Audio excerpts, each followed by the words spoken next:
ECSI fans, you want to revolutionize your sports investing habits? Allow me to tell you about WagerWire. WagerWire is an app that helps you become a superior bettor by allowing you to sync all your sports books and track all your bets in one place. See your current action, your betting history, and stats. You could also sign up for sports books and collect bonus offers. Follow them at WagerWire on X, as it's the best account on the platform. Head to App Store or Play Store now and search WagerWire and download the app.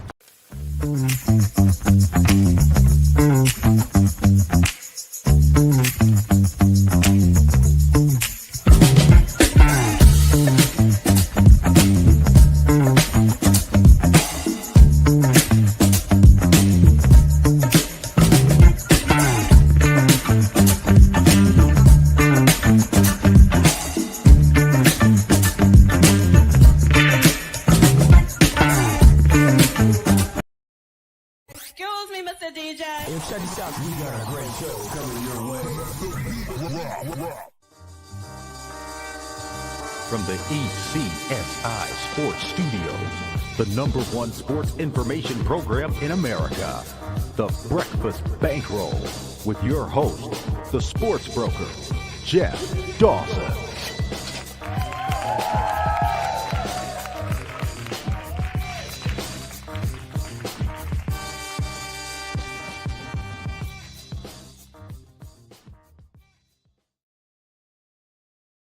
Good morning, sports fans from all around the globe. I am the co-host, Jeff Dawson, East Coast Sports Investors, and welcome to Reentry Monday, the Breakfast Bankroll, February 2nd. That's right. Yesterday we changed the calendar already into February. A lot to talk about. What's transpired over the weekend. Me and Scotty were just talking for about a half hour backstage. It was comical, trying to set the schedule, Radio Row. 2 years ago today, I landed in Vegas for Super Bowl Radio Row, the diehards, Sports Map Radio. A week I'll never forget. It was amazing. But that's for another show anyways. First and foremost, a shout out to our proud sponsors and partnerships. It's WagerWire. Head on over to Google Play, download the app. It is free. And of course, AtlantaSteaksAndSeafood.com. Steaks, seafood, chops, appetizers, wine. Terry's got it all. Head on over to AtlantaSteaksAndSeafood.com. It's a balmy 24 degrees here in Cape Cod. The big second storm went out to east, so we got high wind yesterday, but no snow. But we still got 6-7 piles of snow because it's been so damn cold here. But hopefully we'll get some warmer weather. Pitches and catches report in like 7, 8, 9 days. The Fenway Park, the truck is loaded, is leaving the building as we speak. So baseball's on the way. But further ado, let's bring him in live from Tampa, Mr. Scotty Webb. What's up, champ? Hey, man, I'm glad everybody survived, whoever is out there and so forth. I mean, that's some bad stuff that's going on around the country in terms of the weather. So, it's all good. It's only temporary, and then it moves on. 6 months from now, you'll be going, man, it's too damn hot. So whatever, it is what it is.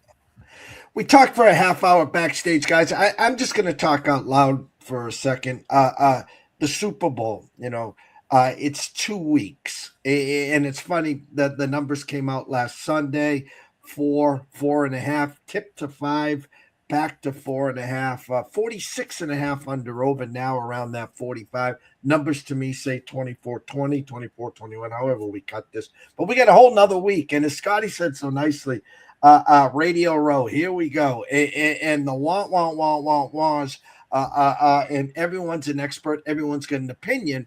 But in today's world, instead of putting your neck or your sack on the line, picking a side, picking a total, everyone has just gone into the rabbit hole, or should we say the world of the prop market, where at the end of the day, for 99.9% of them, it's just entertainment, Mr. Webb. Yeah, our business is not the same as it used to be.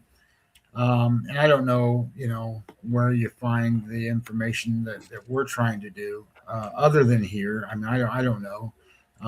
It doesn't matter whether you're watching the Wager Talk people of the world and the Kellys in Vegas and Ariel Epstein's running around drinking and doing all the stuff that they do and whatever, or even you're listening to VSiN and all these guys. Look, it is an entertainment business for those folks. I don't do that. Like when I get up in the morning, I don't drive my car to a 9 to 5. This is what I do. I bet on these games, and I guess side hustles. I play poker. So when I'm not doing this, I'm studying and doing poker. It's the same stuff. It's gambling, and you're trying to figure out mathematically what the best bets are. So when you start to think about what's going to happen at Radio Row, you're gonna hear all these people talk to old former players. And look, all I can try to tell you is you're only as good as the information that you listen to. So if you listen to things that don't matter, yards per carry, you're listening to somebody talk about yards per carry or something. None of that matters. So that's going to dilute the information that you can actually use to help you make a bet on the game. Now, having said those things that I just said, I'm going to bet the side. I'm going to bet the total. I might bet a team total. I might bet alt bets on the. I don't know what I'm going to end up doing. I finally got my first data package today. So I haven't even been able to run data packages yet. I got 2 more yet to come. So I haven't analyzed the game from that perspective yet. Now I have put together a bunch of notes and a bunch of different things leading up to that. So looking at the stuff that I've been looking at, I've looked at some video, some film, some DVOA type numbers and some different things. And I feel like I'm in pretty good understanding of how I think the game's going to go. But the truth of the matter is, I'd be stupid enough to sit here and go, "Hey, I'm going to tell you how it's going to play out," when I haven't even done my data runs yet. So the whole beauty of kind of doing the things that I'm doing is, I don't. And I used to spend hours trying to figure out how to write program, and do code and do all this stuff to create the blend of everything you need to do to pick these games. I don't do that anymore. What I do now is I use the computers to run the programs. That they can write a code like that. They can run the numbers like that. So I don't use but AI to do those things. They last year I was trying to have them write this program so I can do all this data pull and all this baseball stuff. And it did what I wanted it to do for the most part, other than when it got stopped by Fangraphs. So I guess the point I'm trying to make is, I don't have to spend all my time doing that. I can spend all my time handicapping now, which is the greatest thing. I'm not a data entry operator. I want to be able to discern what is important and what isn't, and I dictate that. I tell it what I want it to learn, and I tell it what I want it to differentiate for me, so that when the numbers come out, I can go, yeah, this is exactly what I wanted out of that result. So anyway, as I'm using these things and doing all this stuff, you need data and you need inputs. So that's what I look for. So I found a couple of different things, and I can retweet them on my Twitter if people are interested. So you got to let me know. But there's a super, super good video and breakdown of last week's championship game with Denver and the New England by Kurt Warner. Kurt Warner does a super job of understanding, specifically on Drake May. So those that people that like New England or whatever might not like this video, but the point being is, it's their plays are designed to do certain things, and if the wide receiver is cutting across the middle, for example, from one side, from the right side to the left side, the quarterback is supposed to wait until he gets across the hash marks or the middle lines, if you will, on the other side before he throws the ball. Well, if you watch the game, he didn't do that. He threw it too early, or he threw it too late, or he threw to the wrong receiver, or all these different things that get explained in this. And if you're going to do that against Seattle, you're not going to win. Now, having said all those things, it's just like pitching. If a guy goes out and has a bad game, doesn't mean he's going to have a bad game the next time. So it all is all needs to be interpreted and all needs to be understood before you go make these bets. And like you were talking about, a lot of people don't even look at that. What they look at is, I need to have 10 bets to throw up on the wall and see which one sticks and go. And look, if that's your philosophy and that's how you're going to bet the game, then go do that.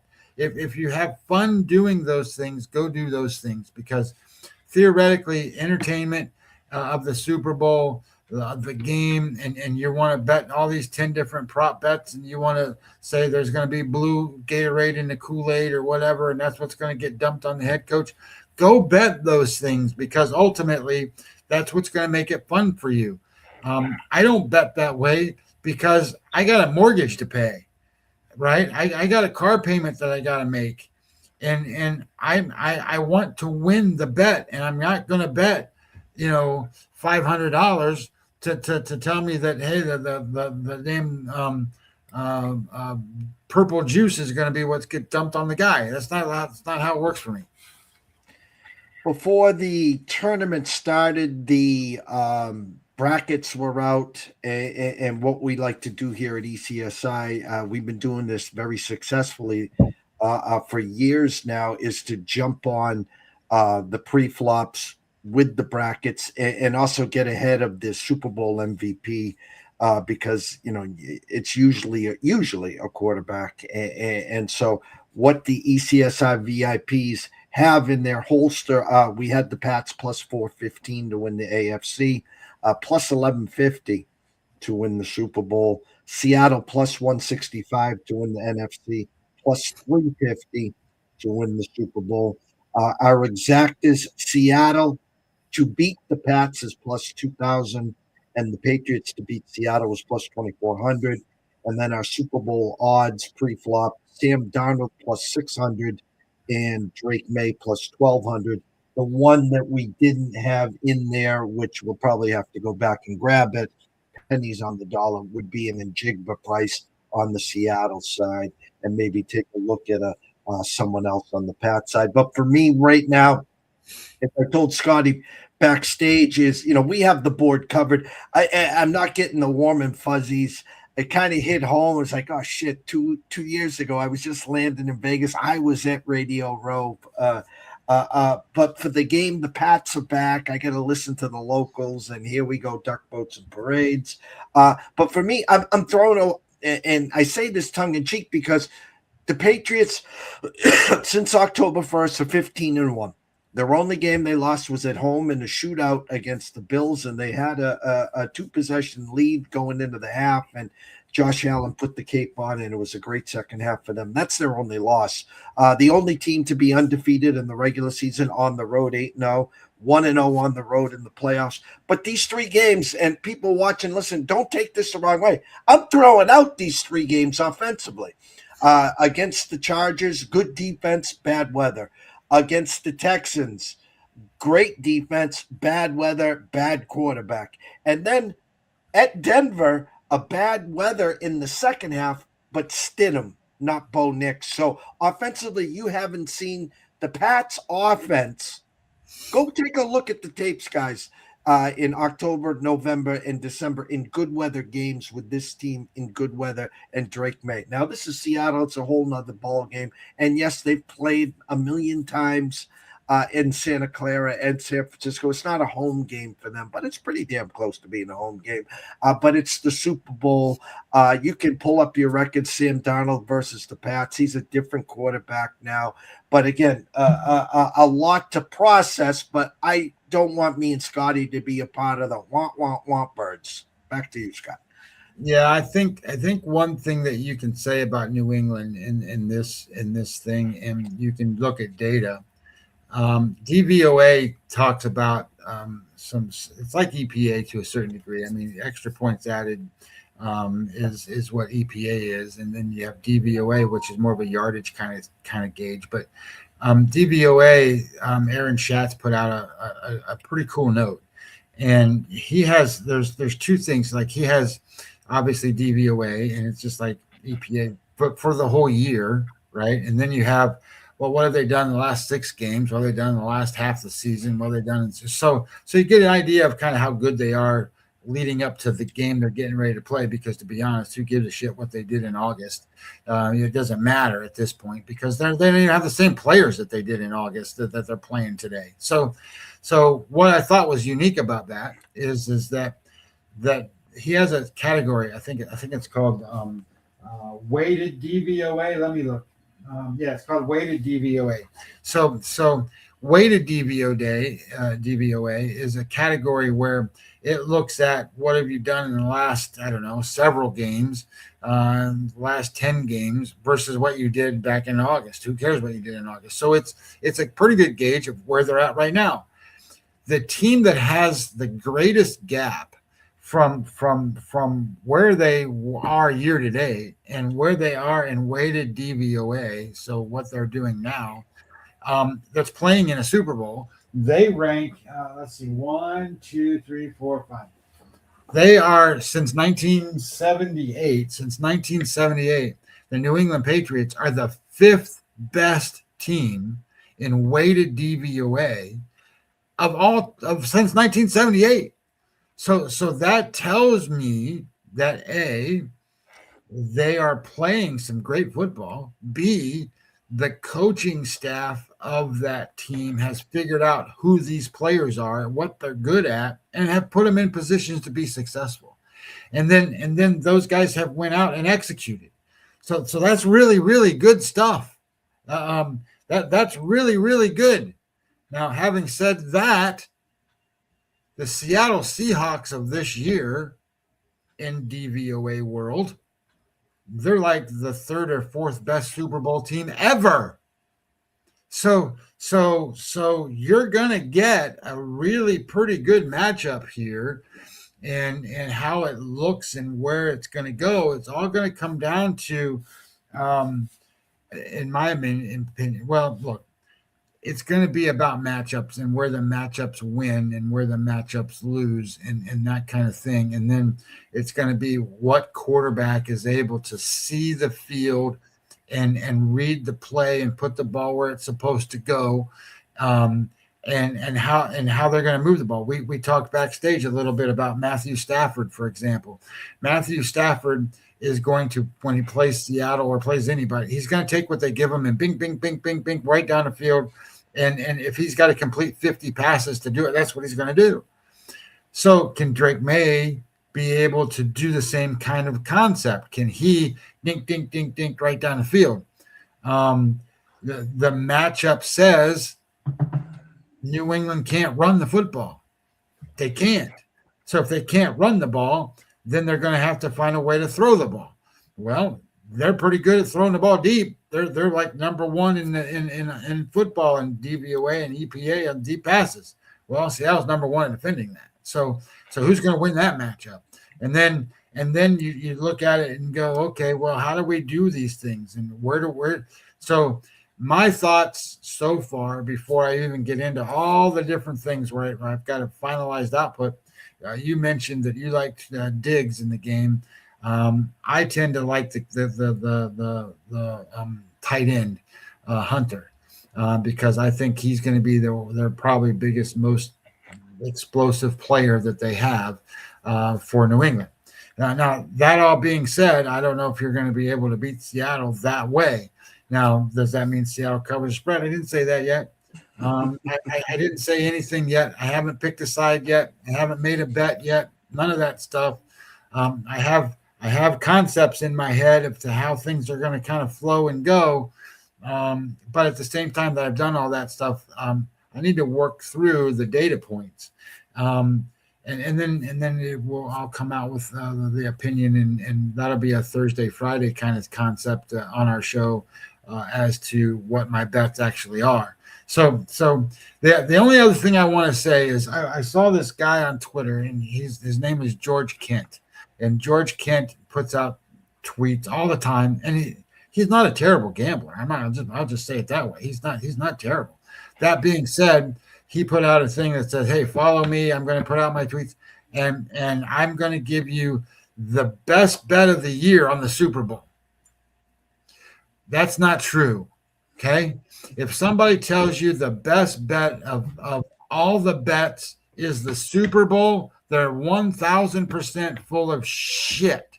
And I mean that in a sense of, look, there's what is there? There's 32 teams. So there's 16 games basically every week. And out of those 16 games, you have all kinds of different bets you can make times 17, because they play 17 of these.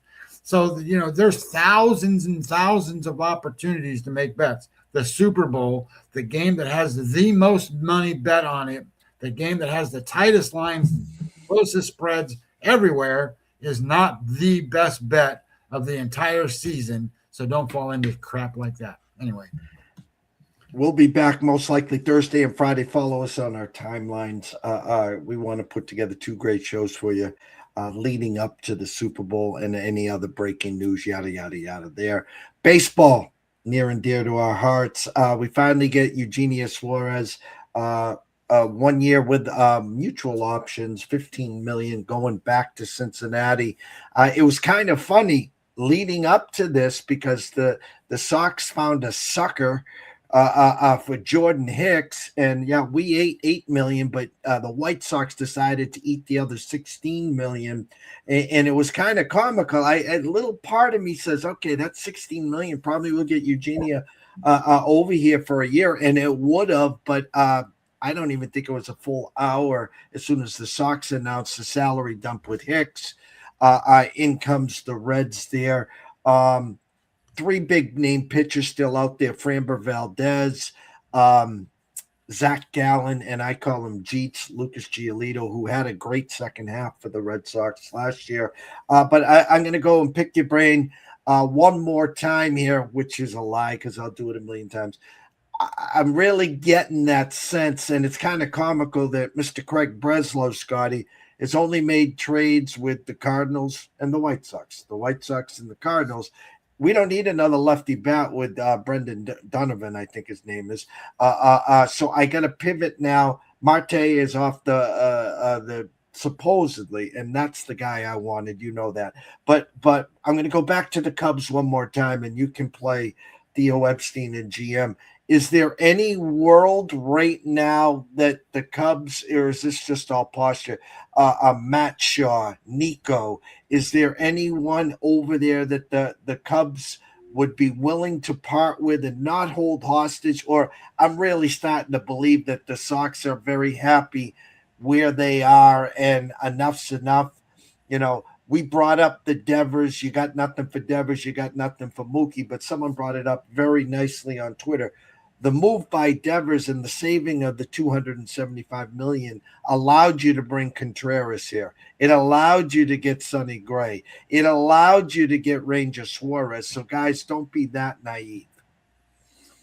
Yeah, I think there's a couple. Nico Horner's kind of blocked now, and so is Matt Shaw, right? But I think they like Nico Horner. I think they like that guy. I don't know that they like Matt Shaw that well. I think. Thanks, PB, for reposting the stream. We really appreciate it.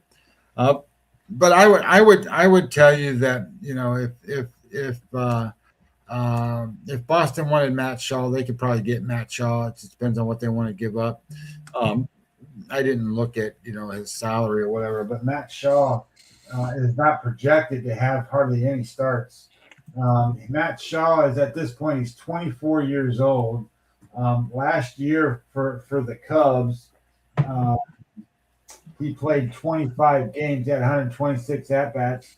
He had some home runs. He didn't hit the ball very well, but his minor league average has been pretty good. So I think he's a pretty good player. It's just a matter of he's 24, Jeff. So when a guy's 24 and has shown the ability to hit 13 home runs when you're 24 years old, that's pretty good.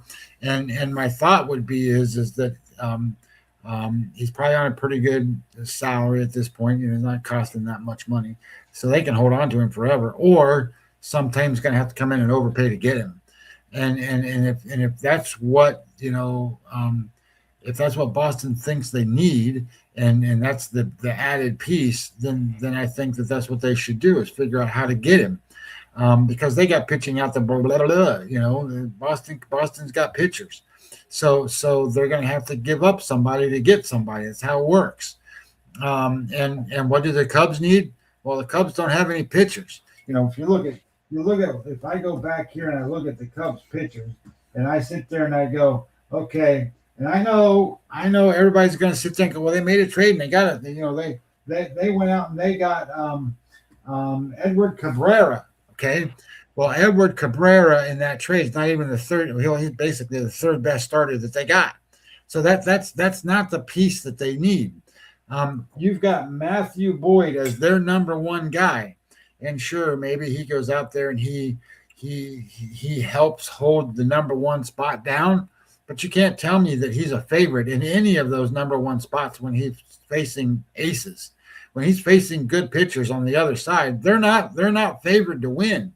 But if you were to go get somebody of that ilk, a guy that can be a frontline guy, or maybe develop to be a frontline guy. Maybe I don't know who they would be, but that's what they need. They've got Matthew Boyd, Imaniga, and Imaniga really had some problems last year. And then you got Cabrera, Jamison Tyon. Now they get Justin Steele back. Now Justin Steele's not necessarily going to start the beginning of the season going, but Justin Steele, I think people forget, 2 years ago, was in the Cy Young Award kind of look. He's a good pitcher.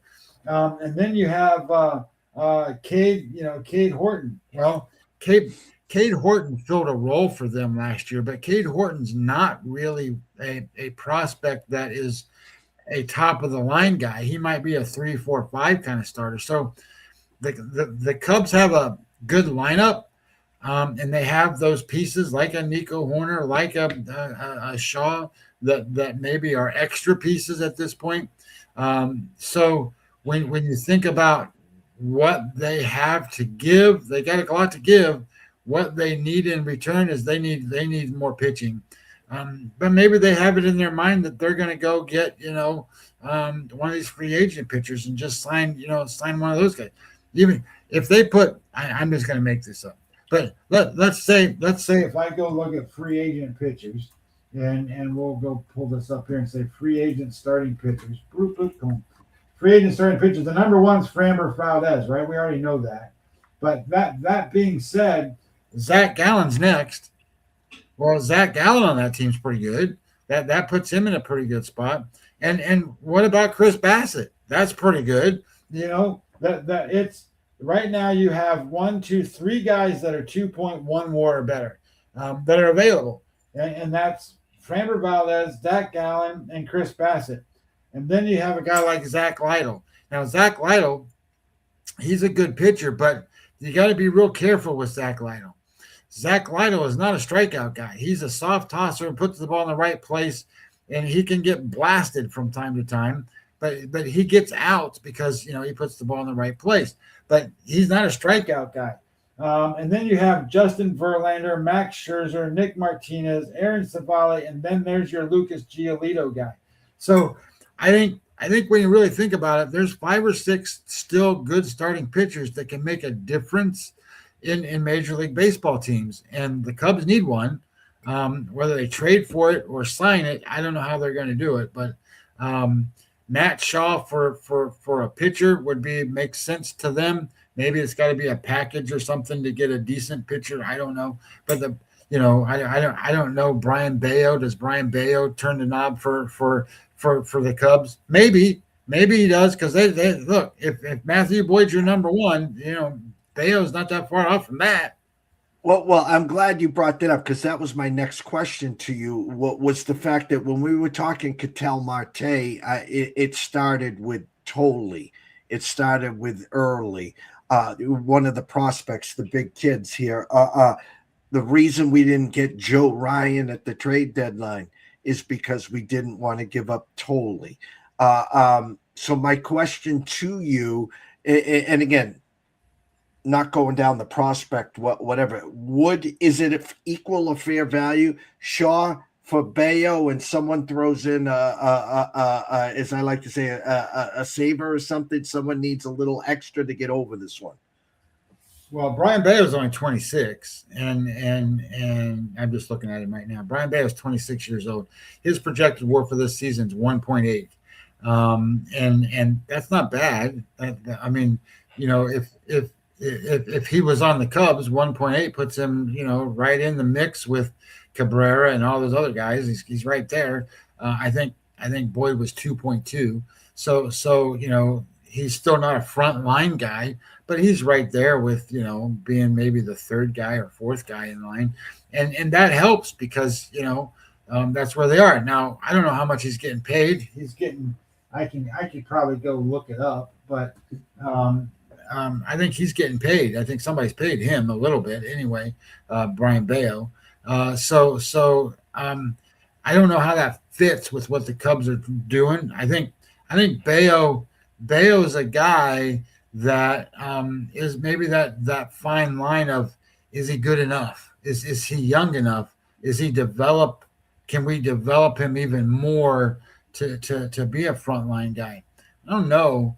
I would think that if he was, I think the Red Sox would keep him. I think if he was a guy that was developable to be, a number two, a number one starter for your team, they would keep him. Maybe they don't feel like he's that kind of caliber of pitcher. Maybe they feel like he's kind of topped out where he's at. Because the truth of the matter is he's 26. He's got 27, 28. And then if he hasn't matured to the degree where he's really good at 28, he's kind of on his downside. And I don't mean that disrespectfully, but when you hit 29, 30, 31 as a starting pitcher, that's your cream. That's where you're at. And if he's not really got there by that point, it's hard to really say what he's worth. And again, you're talking about Matt Shaw, who's 24. I think Matt Shaw's got a lot of upside. Where's the upside with Bayo? Does Bayo have enough upside to pull a guy like a Matt Shaw? Matt Shaw might hit 30 home runs in the major leagues on a regular basis, and hit for decent. He's hit for batting average, and I know batting average stupid, but he's hit for batting average in minor league baseball 270, 280 every year. And he didn't hit major league pitching; it was 220. But there's a lot of guys that hit 220 in these days. So if he's a 30 home run, 100 RBI guy, you need a guy like that. And I don't know that Brian Bayo checks that bell. Maybe another guy with him could check that bell. Maybe maybe they need another relief pitcher. I don't know. Maybe, something like that. Maybe that would work. I think there's room to work in there and get a Matt Shaw. I don't think that for whatever reason they really like Nico Horner, and Nico Horner is a much better defender than he is hitter. Now he's a hitter in a sense that he's a slappy guy like Luis Ariz is kind of slappy hitter. He's kind of like that, but he's a great defender. And Luis Ariz can't field a ball, but you put him at the plate and he's a much better hitter. So Nico Horner has value too, in a certain aspect to certain teams. Certain teams that need some help on defense, he would be. If think about this, what if you put, the Cubs defense is phenomenal. They got defenders out there. That they got defenders. Now if you took Nico Horner and said, "Hey Padres, or not Padres, but hey San Francisco Giants, I want to give you Nico Horner so he can stir up your defense. Give me Luis Ariz so I don't lose the bats." Well, that they might say, okay, great, whatever, or they might say, well, you got to throw somebody else in to get Nico Horner for that purpose. Think about what the Giants have on defense now. They got Devers at first base. Oh my God. Then they got Luis Ariz at second base. Oh my God. Willie Adames at shortstop. Oh my God. And at third base, it's Matt Chapman. Well, Chapman's been a decent third base, but Chapman's I think 50 now. So I don't know if he's going to be able to field the way he used to do, or he's not considered like Arenado. Arenado can still play defense. I don't think Matt Chapman's in that realm. So their defense is really, really bad, even though they got some offensive talent there. So I don't know. I think it would take more than Bayo, to be honest, but it's a good starting point. Well, and the funny thing with Nico, he's in the last year I heard of his deal. Don't quote me on that. So again, that was the stipulation or speculation. Sox don't want a 1-year rental. What you're saying about Matt, defense. Geez, we need a defensive second baseman. We haven't had one since Petey. I grew up with Jerry Remy, and a name for all the youngsters to Google, Denny Doyle. I remember that back in the day. There, so defensively, yes, Matt Shaw is a name I'm hearing late. But I'm gonna. My last question to you for today is: let's go back to where it all started in Tampa, now Houston. Anything going on with the Paredes? That was like the thing about 3.5 weeks ago, that we were going to make that deal with the Astros. Are they going to stick with Paredes, or you think he's still available? Paredes is a good player, and he's coming into his own now. When he was with the Rays, he had some pop and whatever, and then he needed to be developed and some stuff. So. When he played for Houston last season, Houston lost Alvarez. So Houston, he broke his fingers and his hands, and he couldn't hit. So they needed guys that could produce. And Isaac Paredes was a guy that carried that team on offense. So, and then he got hurt. Now he got hurt, but it wasn't like this super major deal. It wasn't like you need Tommy John or something. It was more like I don't remember, but it was like a quadriceps, some weird thing in his leg. So yeah, that's I think Isaac Paredes is a good player. Now that said, I would be super surprised if Houston gives him up. Now maybe they can't sign him, or maybe they can't do other things. But if I go look at the Astros. And we go, Astros, where the damn hell are you? Astros, there they are. So we go look at Isaac Paredes. The issue with that particular thing is, what are they going to do with Carlos Correa now? So Carlos Correa is not going to play shortstop. They got a shortstop in Pena. Pena's their shortstop. So Carlos Correa is going to play third base. So if Carlos Correa plays third base, then Isaac Paredes is going to be the DH. And he might play. I don't think he can play outfield. It doesn't say he's going to play outfield. But that said, okay, well now where does Yordan Alvarez play? Because if he's going to be the DH, where does Yordan Alvarez go? DH that's his job. Because at first base you still have what's his name, Christian Walker. That came over, and they're paying him, so he's kind of available, and that's why people are kind of going, yeah, let's go get him. But Isaac Paredes is good player, so I don't know. I guess I would think that he's more available to me than Matt Shaw, because if you look at his age, he is. Let me pull him up by age. Designate, here he is, Isaac Paredes. Isaac Paredes will be 27 this year. But the difference between, say, Isaac Paredes and Matt Shaw is since he was 24 with the Rays, well, even 23 with the Rays, he's had a WAR season of 2.4, 4.2, 3.4, and last year was 2.5. But offensive WAR 5.8, 22, 11, and 11. Dude, it's hard to find these guys that are hitting double digits in offensive WAR numbers. This guy's a producer on offense. That tells you that he can't play defense at all. So when you think about where he's going to go and what he's going to do and how he's going to look, I think that's to me that's a better matchup for Boston than it is Matt Shaw. That in my mind, I think Paredes is a better match to that. And again, what do they need? That they still have a pitching problem. Hunter Brown's really good, but they had nobody else after that. You got Hunter Brown, Christian Javier coming back off of surgery. They signed Imai, and I don't know how good he is. I never even seen any video on him yet. They have Imai, but he's graded out at 1.8 WAR. Well, that's worse than Brian Bayo, for example. And then you have Mike Burrows, who they got from the Pirates in that deal, right? So that's who they got. Is that Jeff's son? And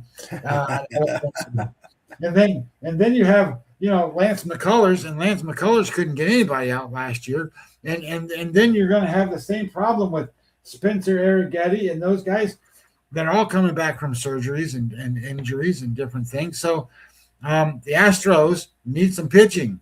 So if they were able to package a deal to say Brian Bay, I guess my opinion would be is that would be the better target to go get, because he can't play. I mean, Correa could get hurt easily.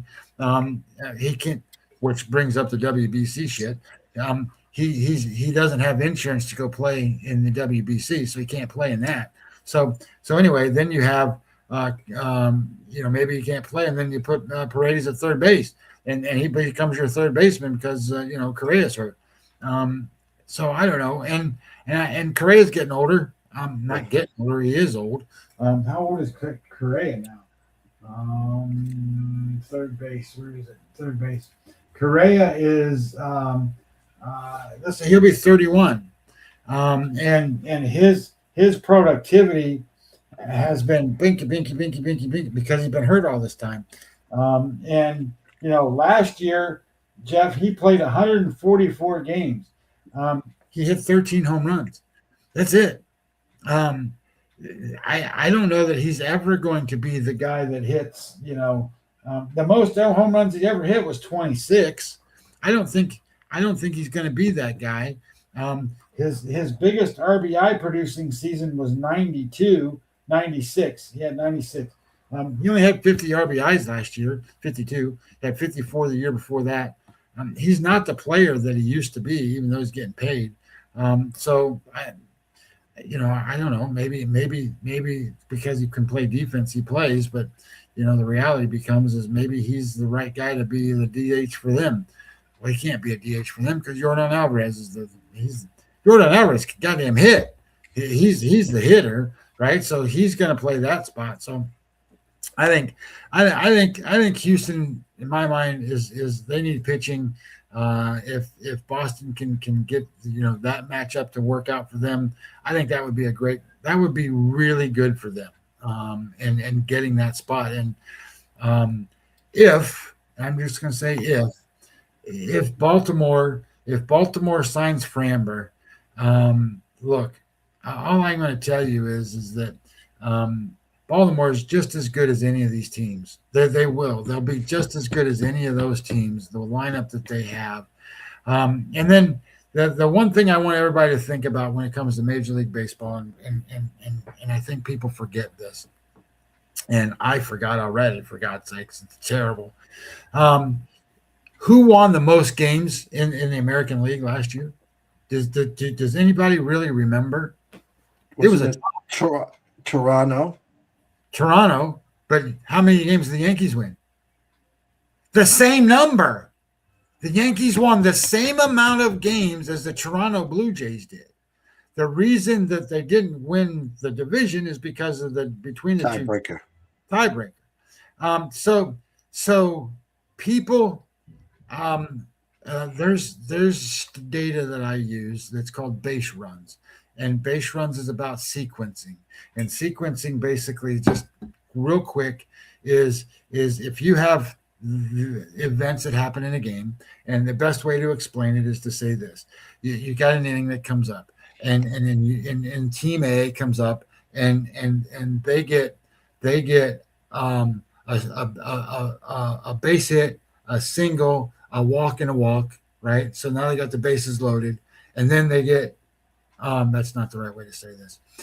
Let's do it this way: they get a home run, and then they get a single, and a walk, and then they get 3 strikeouts. Well, they scored 1 run because they hit the home run, right? Team B comes up, and they get a walk, a single, and a walk, and then a home run, and then they get 4 runs, and then 3 strikeouts. Same exact events, but one team scores 4 runs, one team scores 1. So it's called sequencing.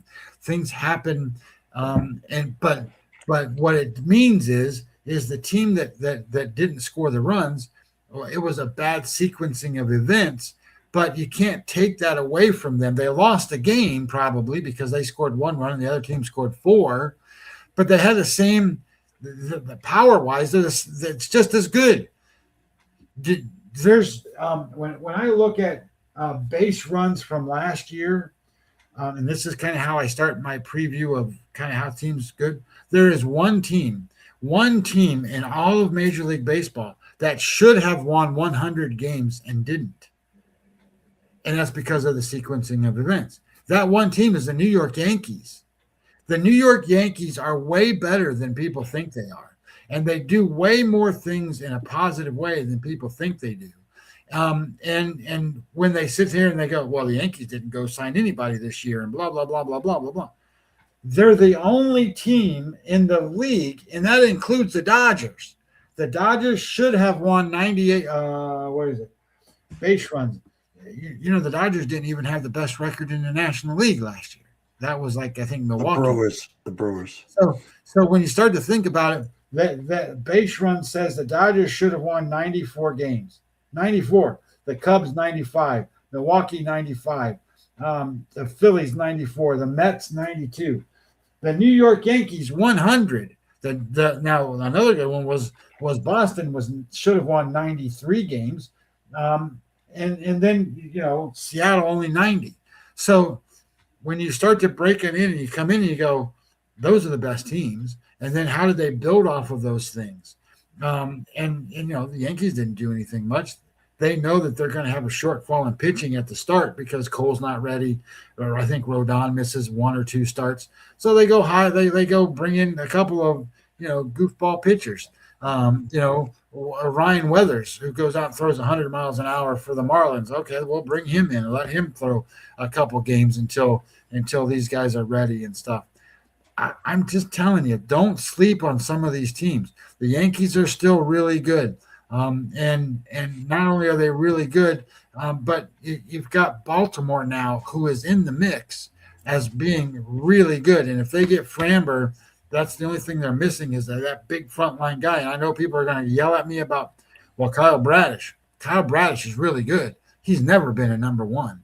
Let Framber be your number 1. He's been the number 1 for Houston for so long, and he's used to going up against those guys. He is that guy. So I think when you start to think about it, man, this is going to be fun in the American League East. It's also going to be fun in the National League East. And in a weird way, both central divisions are kind of just defaulted enough that they're going to be fun because, teams like Pittsburgh did a little bit. They're a little better. The Reds just signed Eugenio Suarez. Okay, well, that makes them a little bit better. And if the Reds can keep their pitching healthy, holy shit, the pitchers are going to keep them in games. In the American League Central, I don't know what these teams are doing. Tigers really didn't do anything. The Royals didn't do anything. And the only team that's doing anything is the White Sox. The White Sox have had a great offseason over there. And then when you start to think about, what's going on in the League West, I think Seattle's the team to beat, and I think Texas did pretty good getting a pitcher. I think the guy from the National, whatever the hell the guy's name is, Mackenzie Gore. Getting Mackenzie Gore makes that a deep rotation, and if they can get a little bounce back from some of their players that got rid of the malcontent that was bothering them, the Marcus Simeon guy, he's gone. So I think that puts them in a pretty good spot. I don't think that puts them in a spot to be better than Seattle, but everybody talks about how good Seattle's pitching is. They didn't pitch that great last year. If Brian Wu is your number one when he was coming into the season as at least your number 4, maybe even your number 5, and he becomes your number 1, I think that's a concern in my mind. And then on the other side, you got the Dodgers, and then you go, okay, well, who's playing for second? Well, it's not that they're really playing for second; they're playing to make the tournament, if you will, make the playoffs. The Giants go and they sign Luis Ariz. Well, they need a lot more help than that. The Diamondbacks, I don't know what they're doing, and I don't know. The Padres are kind of figuring things out based on how much money they're allowed to spend and stuff. So it's going to be a great season, and it's going to be a lot of fun because of all the different stuff that happens, and then becomes the fighting after that. But at least we're going to have one good season of that until they figure out the labor and all the other stuff that goes along with that. And I'm hopeful. So tomorrow's a big day. People probably don't realize it. It's a big day. The WBC tomorrow, and I don't know if you wanted me to get into this or not, but tomorrow the WBC, the rosters are finalized. So they have a 30-man roster, and it gets finalized tomorrow. It's turned out these are the guys that are going to play. And so I don't think those announcements will come until Thursday or Friday. And the reason I say that is because I don't know how many are following this, but there's a lot of concern. Like the team Puerto Rico wants they want to pull out. I don't know that that's going to really happen, but they're all threatening look. So here's what's happening. The WBC is part of Major League Baseball. They have a player pool. They have different things that go into this mix of stuff. And the reality is that, if guys go in like Edwin Diaz and what's his name, Altuve, they got hurt the last time. Altuve got hit in the hand, broke his hand or broke his wrist or whatever, couldn't play for the Astros for like 6 months or something. Whatever it was, 4 months maybe. They got it all back, but those are guaranteed contracts, got to get paid by somebody. Well, there's an insurance company that pays that.